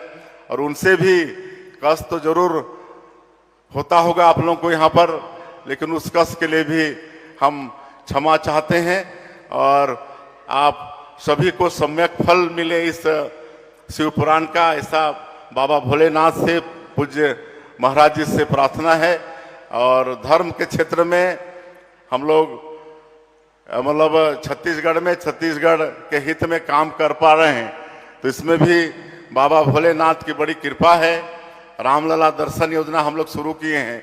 अभी तक एक साल में 22,000 से ज़्यादा हमारे राम भक्त अयोध्या जाकर भगवान राम का दर्शन कर चुके हैं। महाराज जी हम लोग भगवान राम को अपना भाचा मानते हैं, कहे कि छत्तीसगढ़ कौशल्या माता का मैके है, तो भगवान राम को हम लोग भाचा मानते हैं। और अभी 27 तारीख से एक और योजना, तीर्थ यात्रा योजना शुरू करने जा रहे हैं। पहले जब हम लोगों की 15 साल की सरकार थी, डॉक्टर रमन सिंह मुख्यमंत्री थे, तो जो बूढ़े बुजुर्ग हम लोग के होते थे, लेकिन कहीं ना कहीं अर्थाभाव के कारण वो तीर्थ यात्रा नहीं कर पाते थे, लेकिन उनको उस समय की हमारी सरकार, उस समय के मुख्यमंत्री डॉक्टर रमन सिंह जी उनकी इच्छा के अनुसार तीर्थ यात्रा कराते थे। तो हम लोग रामलला दर्शन योजना में सिर्फ अयोध्या भगवान राम का दर्शन कराएंगे, लेकिन ये तीर्थ यात्रा योजना में उनकी इच्छा के अनुसार फार्म भराया जाएगा और उनको उनकी इच्छा के अनुसार तीर्थ कराया जाएगा। ये 27 तारीख से, कल नहीं परसों से इसका शुभारंभ रायपुर से हम लोग कर रहे हैं। अंत में पूज्य बाबा के चरणों में सत सत अभिनंदन करते हुए और सभी शिव भक्त जो हजारों की संख्या में, लाखों की संख्या में आप सब लोग आए हैं, आप सभी लोगों का एक बार फिर से हृदय से अभिनंदन स्वागत करते हुए हम अपनी बात समाप्त करते हैं। बोले बाबा मधेश्वर महादेव की, बाबा मधेश्वर महादेव की, पवन पुत्र हनुमान की। धन्यवाद। बहुत बहुत साधुवाद, धन्यवाद माननीय छत्तीसगढ़ शासन के मुख्यमंत्री जी श्री विष्णुदेव सहाय जी, जिनका उद्बोधन मधेश्वर बाबा की ये पवित्र भूमि, आदिवासी वनवासी क्षेत्र, जहाँ पर इतना दिव्य और भव्य शिव महापुराण कथा के इस पवित्र अवसर पर आपका आगमन हुआ है। एक बार मेरा निवेदन, आप सब जोरदार ताली बजाकर उनका स्वागत, वंदन, अभिनंदन, जिन्होंने इस पवित्र पावन कथा का लाभ लिया है और इस पवित्र आनंदमय भूमि पर, मधेश्वर नाथ की इस पवित्र धरा पर पधारे हैं। हर हर महादेव। अपने स्थान पर बैठकर भगवान शिव से अपने मन का भाव बड़े हृदय से बाबा को प्रार्थना करिए। आज कथा का पंचम दिवस है, दिल से विनय करो। कल कथा का छठा दिवस रहेगा, जिसको शिव महापुराण में शिव पुराण की शिवरात्रि कही जाती है। और परसों की कथा सुबह 8 बजे से 11 बजे तक होकर कथा विराम हो जाएगी। दिल से बाबा को प्रार्थना करो, निवेदन करो, भाव से, विश्वास के साथ बाबा से अपने मन का भाव अवश्य करें। बहुत दूर दूर से आप लोग आए हैं, दिल से बाबा को प्रार्थना करिएगा। जहाँ जगह मिले वहाँ बैठकर हृदय से सबको साथ में बोलना है, आप और हम भाव के साथ बोलें।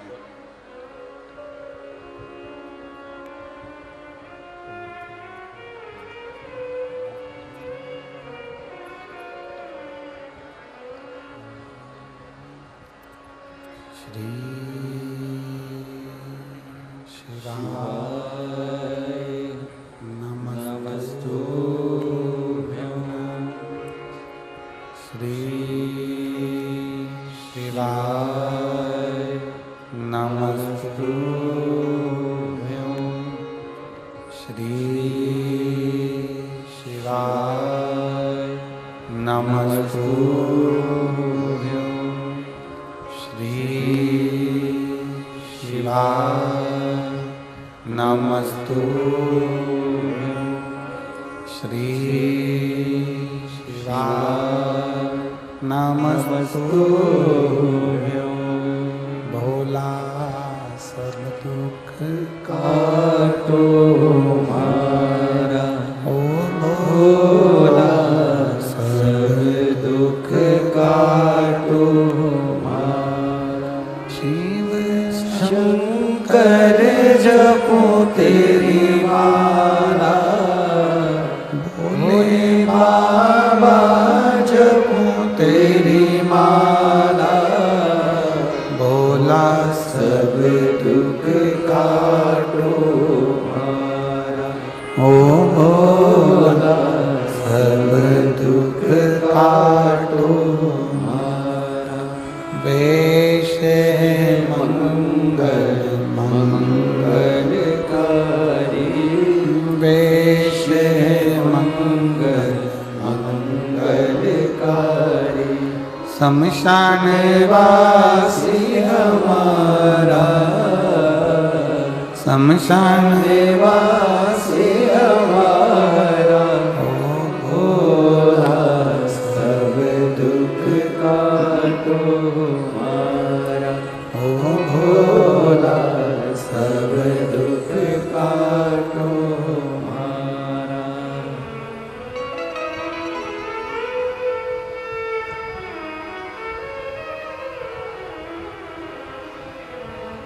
भगवान देवादिदेव महादेव विश्वनाथ भगवान शंकर त्रिकालदर्शी कैलाशी विनाशी जगत का भरण पोषण करने वाला शिव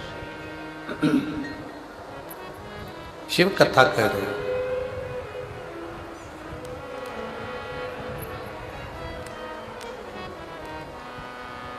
भगवान शंकर का चरित्र कह रहा है, शिव महापुराण की कथा कह रहे।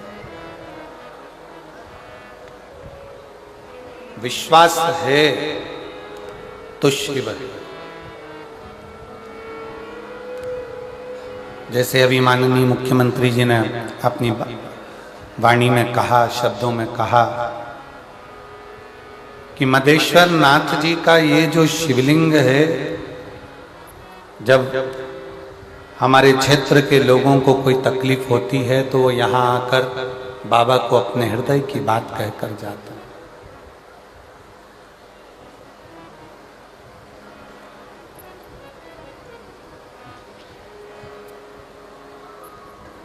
अपने हृदय की बात मदेश्वर नाथ को कहते हैं और मदेश्वर बाबा वो इस हृदय की बात को स्वीकार कर कर आपकी झोलियां खुशियों से भर। जरा विचार करिएगा, कथा कहां बैठकर सुन रहे हो?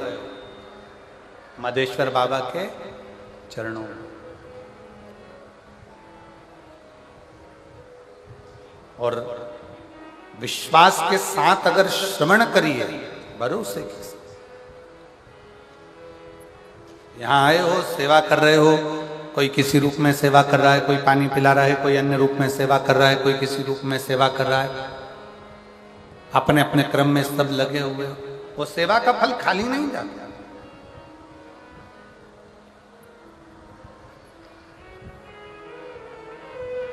कितना सुंदर है, भारत की भूमि पर जितने मंदिर राम जी के नहीं है, भारत की भूमि पर उससे ज्यादा मंदिर श्री हनुमान जी महाराज के हैं।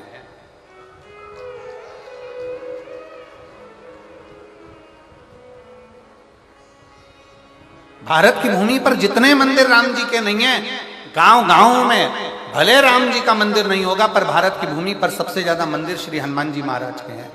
कारण ऐसा कौन सा कारण है कि जितने राम जी के मंदिर नहीं उससे ज्यादा हनुमान जी के मंदिर? उसका एक कारण है, हनुमान जी ने राम जी की सेवा इतनी करी कि पूरे भारत की भूमि पर, पूरी जगत में, पूरी दुनिया में सेवा हनुमान जी ने राम जी की इतनी करी कि आज भारत की भूमि पर वो सेवा पूजा रही है। राम जी से ज्यादा हनुमान जी के मंदिर बने और हनुमान जी की सेवा लोग कर रहे हैं। सेवा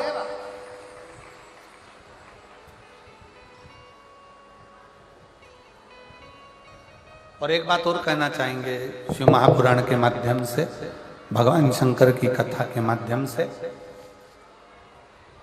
कि भारत की भूमि पर जितने राम जी के मंदिर नहीं उससे दुगने हनुमान जी के मंदिर हैं। और पूरी दुनिया में जितना आशीर्वाद श्री हनुमान जी को मिला होगा उतना आशीर्वाद किसी को भी नहीं मिला होगा, जितना आशीर्वाद हनुमान जी को मिला। और आशीर्वाद देने वाला कौन? हनुमान जी को आशीर्वाद देने वाली दो माताएं, एक है मां अंजना और दूसरी है माता सीता। एक माता अंजना और एक माता सीता। सीता मैया ने तो हनुमान जी को इतना आशीर्वाद दिया कि अजर हो जाओ, अमर हो जाओ, तुम मेरे पुत्र कहलाओगे, जगत में सेवा का मूल तह तुमने करी है। कितना कितना वर मिला, क्यों मिला? सेवा। और फिर निवेदन करूंगा, अगर लगे जीवन में, अगर आपको ऐसा महसूस होता है कि मेरे जीवन से संकट हट नहीं रहा, बहुत कष्टप्रद जीवन चल रहा है, बहुत दुखी जीवन चल रहा है, बहुत जीवन में कष्ट है, तो निवेदन करूंगा शिवालय में जाकर शंकर के मंदिर में थोड़ी सेवा करना प्रारंभ करो। अपनी मेहनत को 4 गुना बढ़ाओ, अपने परिश्रम को 4 गुना बढ़ाओ, अपनी मेहनत को बढ़ाओ, परिश्रम को बढ़ाओ और साथ में शिवालय में जाकर सेवा करना प्रारंभ। बन सके झाड़ू लगा दो, पोछा लगा दो, थोड़ी सेवा शिवालय में करिए, थोड़ी सी मिलेगा। सेवा का फल खाली नहीं जाएगा। और माननीय मुख्यमंत्री जी से मैं कहूंगा, वास्तवता है इतने पत्र महोदय इस व्यासपीठ पर आए हैं और आपके लिए और श्रीमती कौशल्या दीदी के लिए इतने पत्र लिखे हैं कि हमारा क्षेत्र बचा था। हम लोग आदिवासी वनवासी क्षेत्र के हैं तो हम लोग बहुत दूर जाकर कथा नहीं सुन सकते थे। तो माननीय मुख्यमंत्री जी आपके लिए और दीजी भाई आपके लिए इतने पत्र आए हैं कि उन लोगों ने लिखा कि आपके माध्यम से कम ये कथा का रसतत्व ग्रहण करने का सौभाग्य।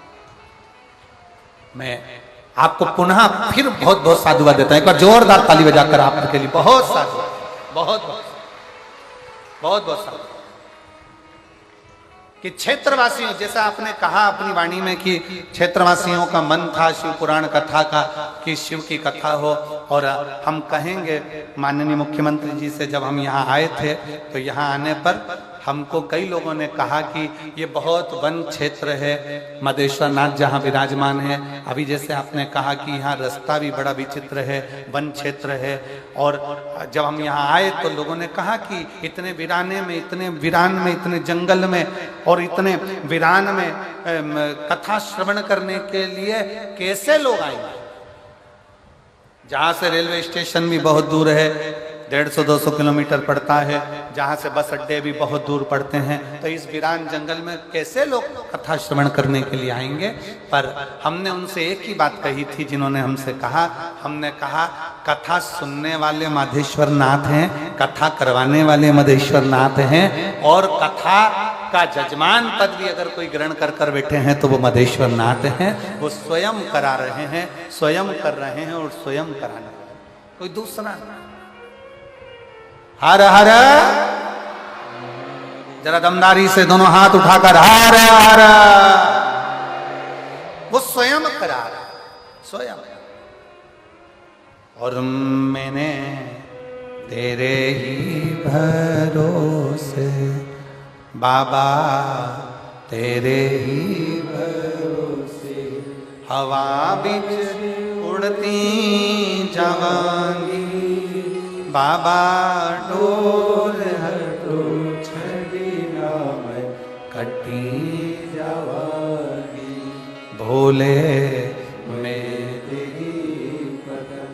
शंभो मेरे हवा बिच उड़ती जावांगी, बाबा डोर हटो छड़ी नाम कटी जावांगी। शिव कथा कर रही है, भगवान शंकर का चरित्र कर रहा है। शिव के मंदिर में लगाया गया दीपक, शिव के मंदिर में लगाई गई झाड़ू, शिव के मंदिर में लगाई गई बुआरी, शंकर के मंदिर में लगाया गया पोछा, शंकर के मंदिर में करी गई सेवा खाली नहीं जाती, उस सेवा का फल मिलता जाता। सेवा, और जितने लोग यहाँ सेवा कर रहे हैं ना, कोई पानी पिला रहा है, कोई टॉफी बांट रहा है, कोई बिस्कुट बांट रहा है, कोई भोजन करा रहा है, जितने लोग सेवा में लगे सब अपनी अपनी डायरी में लिख के रख लेना कि मैंने 5 रुपए का पानी पिलाया था। और अगली कथा जो यहाँ पर मई के महीने में आपको जो नजदीक में सुनने को मिलेगी ना, वो गुमला झारखंड में मई में 11 मई से, तो वहां अपना पत्र जरूर भेजना कि मुझे 1.5 महीने में जो मैंने 5 रुपए का पानी पिलाया था वो 50,000 हुआ कि नहीं हुआ, मेरे बाबा ने झोली भरी कि नहीं। शिव शिव है, शंकर शंकर है। एक चोर चोरी करने के लिए शंकर के मंदिर में चले जाता है, शिवालय में ध्यान नहीं रहता, अर्चना करने वाला नहीं है, चोरी करने वाला है, आराधना करने वाला नहीं, चोरी करने वाला। और अंधेरा हो रहा है, कुछ भी नहीं दिख रहा, अपने तन का कपड़ा उतार कर दीप से लगाकर, तन के कपड़े को दिए से जलाकर, तन के कपड़े को दीप लगाकर और तन के कपड़े को आग लगाकर चारों तरफ से देख रहा है कि यहाँ चोरी का सामान क्या है, चोरी का सामान नहीं दिखा। फिर उसने आग लगाकर फिर देखा, चोरी का सामान क्या है, नहीं निकला। आखिरी में शंकर भगवान प्रकट होकर शिव, और भगवान शंकर ने कहा आज मेरे मंदिर में शिवरात्रि के दिन तूने दीप लगाया, प्रकाश कर, मेरे शिवालय में तूने प्रकाश करा, मैं तुझे वर देता हूं, कुबेर के सिंहासन पर तू बैठेगा। अब जरा विचार करिएगा कि एक कुबेर के सिंहासन पर से कुबेर जी को नीचे उतार कर चोर को कुबेर बना दिया, वो देवाधिदेव महादेव, वो देवाधिदेव महादेव है।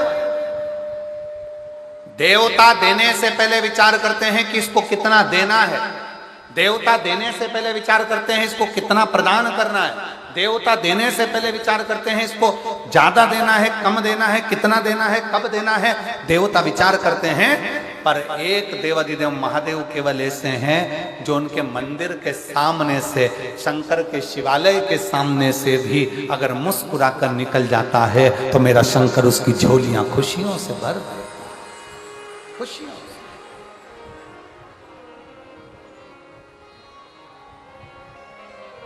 केवल एक शिव, और कितनी करुणा। देखिए शिव महापुराण का एक चरित्र कितना सुंदर आता है कि विदल और उत्पल 2 असुर है।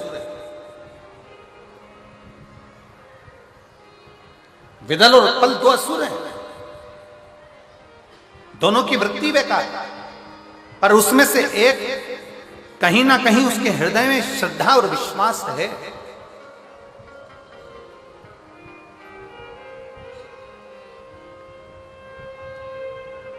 सूचना मिली कि मां जगत जननी बड़ी सुंदर है, मां आद्यशक्ति बड़ी सुंदर है। सूचना चले, विदल और उत्पल ने विचार करा कि चलो आद्यशक्ति विदल और उत्पल ने विचार करा कि चलो हमने सुना है कि वो जगदम्बा, वो पार्वती बड़ी सुंदर है, उसको लेकर आते हैं। चलो, और विदल उत्पल ने विचार कर कर मां आद्य शक्ति, मां दुर्गा भवानी, मां जगत जननी जगदम्बा, मां अंबा, मां कालरात्रि, मां कुष्मांडा, मां स्कंदा, मां दुर्गा के सम्मुख में मां पार्वती तो अपने कार्य में लगी हुई थी और विदल उत्पल ने उनको देख लिया। देखा तो इतनी सुंदर उनको देखकर आश्चर्य में पड़ गए। आश्चर्य, इतनी सुंदरता। बस विदल उत्पल ने विचार कर लिया। विदल उत्पल ने विचार कर लिया कि अब इनको लेकर जाना। हाथ पकड़ने के लिए विदल उत्पल आगे बढ़े। मां पार्वती जी को लग गया कि ये विदल उत्पल की दृष्टि गलत है, दृष्टि गलत है। मेरी मां जगत जननी जगदम्बा अंबा आज संपूर्ण विश्व की बच्चियों को, संपूर्ण विश्व की बेटियों को एक प्रेरणा दे रही हैं कि सावधान रहो, सावधान। अभी आपको एक सूचना नहीं मिली होगी, अगर टीवी पर अगर आप देख रहे होंगे या गूगल पर सर्च करेंगे या न्यूज़ों में देखेंगे तो एक आपको सूचना मिली होगी कि कई लड़कों ने हिंदुओं की लड़कियों को फंसाकर, सनातनियों की बेटियों को अपने चुंगल में फंसाकर और उन बेटियों को ले जाकर एक कमरे में बंद कर दिया। एक कमरे में बंद कर दिया और कहीं से लव जिहाद का ये मामला है कि प्रेम करते हैं, प्रेम के जाल में फंसाते हैं और प्रेम के जाल में फंसाकर उनको अपना कर एक कमरे में बंद करते गए। 22 लड़कियों को एक कमरे में बंद करा और कहीं से फोन आता कि इस लड़की को हमको बेच दो, इस लड़की को हमें बेच दिया जाए, उस लड़की को वहां बेच दिया जाए। नशे का इंजेक्शन लगाते उस लड़की को और बेच कर आ जाते। अभी सरकार ने दिल्ली में छापा मारकर अभी सरकार ने उनको पकड़ा और 20-22 बेटियां प्राप्त हो। कहां जा रही हैं?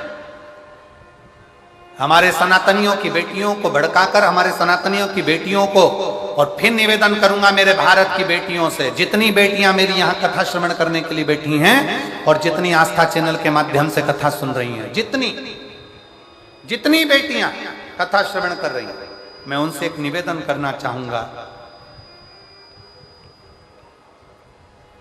दुनिया के लोग कहते हैं कि माँ बाप को बेटा तारता है, पर शिव महापुराण की कथा में अशोक सुंदरी का संवाद ऐसा आता है कि दुनिया के लोग कहते हैं कि माता पिता को बेटा तारता है, पर शिव महापुराण की कथा कहती है कि माता पिता को, जब माता पिता बेटी का कन्यादान करते हैं, हाथ पीला करते हैं, कन्यादान का संकल्प लेते हैं, वो कन्यादान का संकल्प एक ऐसा होता है जिससे एक बेटी अपने बुजुर्ग माँ बाप को भी पार लगा देती है, माँ बाप को तार देती है। माता पिता, कोई तुम्हें मोटरसाइकिल दिखाए, 50 रुपए का पेट्रोल डलवाकर भुड़भुड़ कराकर, जिनकी दुकानों पर मोटरसाइकिल सुधरने के लिए आती है, गाड़ियां सुधरने के लिए आती है, वो 50 रुपए का पेट्रोल भी तुम्हारा होता है। 10-20 रुपए की चाउमीन खिलाकर, 25-50 रुपए का नाश्ता कराकर, अपनी बॉडी शॉडी दिखाकर, अपना सुंदर सूरत दिखाकर, 10-20 रुपए की मोटरसाइकिल में घुमाकर, तुम्हें अपने चुंगल में फंसाकर, तुमसे शादी कर तुम्हारी जिंदगी को ऐसी नरक कर देते हैं कि ना तुम अपने माँ बाप के घर आने की रहती हो, ना जगत में मुंह दिखाने की रहती हो। मेरा बेटियों से निवेदन है, सावधान। ये लव जिहाद के चक्कर में तुम्हारी जिंदगी बर्बाद ना हो जाए। कितनी बेटियां बैठी हैं, जरा खड़ी हो। जितनी बेटियां यहां बैठी हैं सब खड़ी हो जाओ। जितनी लड़कियां बैठी हैं खड़े हो, हम छत्तीसगढ़ की बेटियां हैं, अपनी जगह पर खड़े हो जाओ, जितनी बेटियां बैठी हैं। हाँ हो खड़े, शान से खड़े हो जाओ खड़ी सारी। अब दोनों हाथ उठाकर हर हर महादेव बोलो, हर हर, और दोनों भुजा उठाकर संकल्प लो कि हमारे माँ बाप जहां शादी करेंगे अपने माँ बाप के कहने पर शादी करूंगी। इन गुंडे और बदमाशों के चक्कर में, इस लव जिहाद के चक्कर में नहीं पड़ूंगी। ये संकल्प होना चाहिए। उठाओ दोनों हाथ, हाँ उठाओ दोनों हाथ, और एक बार दोनों हाथ उठाकर कहो हर हर। बैठो, धन्यवाद बेटियों, प्रणाम करता हूं आपको, नमन करता हूं आपको साधुवाद देता हूं। इनके चक्कर में नहीं पड़ूंगा। मैं अपने जीवन को अपने माता पिता के अनुकूल चलूंगा, अपने माता पिता के अनुकूल।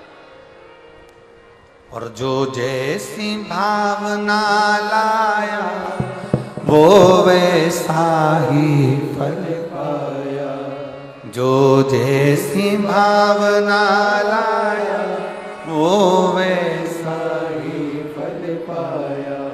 नहीं खाली उसे लौटाया जो मन ही मन हर्षाया, और कर दिया माला।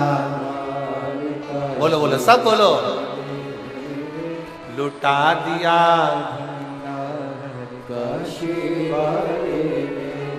कर दिया माला, लुटा दिया। एक विश्वास शिव के प्रति हो, एक भरोसा भगवान शंकर के प्रति हो, एक दृढ़ता भगवान शिव के प्रति हो। जब हमारा भरोसा, हमारी दृढ़ता, हमारा विश्वास मूल होगा, शिव क्यों ना मिलेगा, क्यों ना मिलेगा? क्या नहीं देता शिव?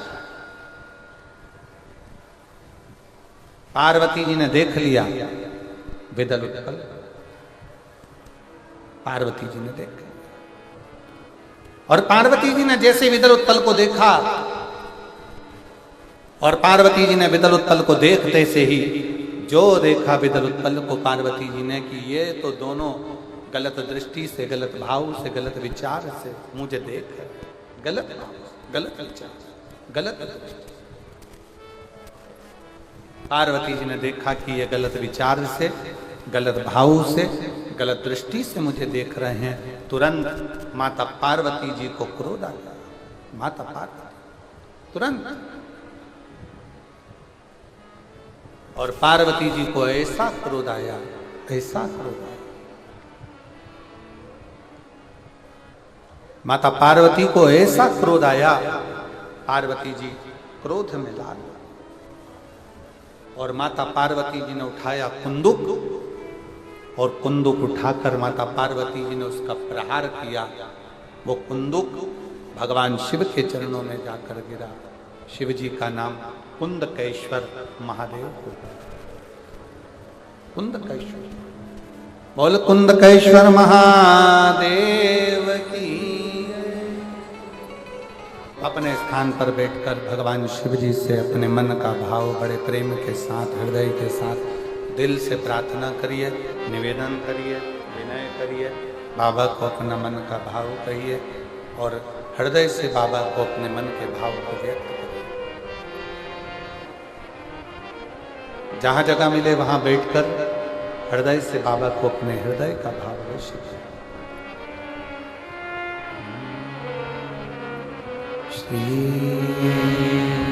शिवाय नमस्तुभ्यं, श्री शिवाय नमस्तुभ्यं, श्री शिवाय नमस्तुभ्यं, श्री शिवाय नमस्तुभ्यं, श्री शिवाय नमस्तुभ्यं।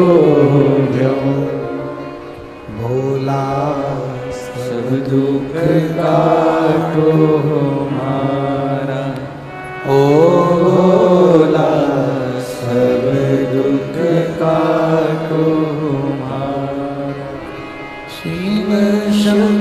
कर जपो तेरी माला, बाबा जपो तेरी माला, भोला सब दुख काटो हमारा, भोला सब दुख काटो हमारा। देश है मंगल मंगलकारी, वेश है मंगल मंगलकारी, शमशान वासी हमारा, शमशान वासी हमारा, भोला सब दुख काटो हमारा, ओ भोला सब दुख काटो हमारा।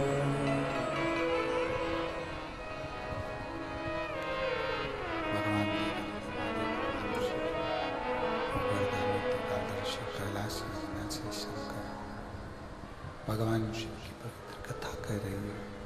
भगवान शंकर का चरित्र कह रहा है, शिव महापुराण की कथा कह रही है। त्रिकालदर्शी कैलाशी विनाशी भगवान शंकर उगड़दानी शिव, माता पार्वती ने कुंदुक का प्रहार करा और पार्वती जी ने कुंदुक का प्रहार कर कर विदल उत्पल का संहार किया। शिवजी का नाम कुंदकेश्वर। शिवजी का एक नाम कुंदकेश्वर ऐसा है, शरीर में अगर कोई दवाई नहीं लग रही, बीमारी हो गई, रोग हो गया, तकलीफ हो गई, डॉक्टर ने दवाई लिख दी, वो दवाई आप खा रहे हो पर असर नहीं कर रही, शरीर ठीक नहीं हो रहा, डॉक्टर की दी हुई दवाई खाओ पर उस दवाई को कुंदकेश्वर महादेव का नाम लेकर। कौन से महादेव? जम के बोलो जरा। कुंदकेश्वर।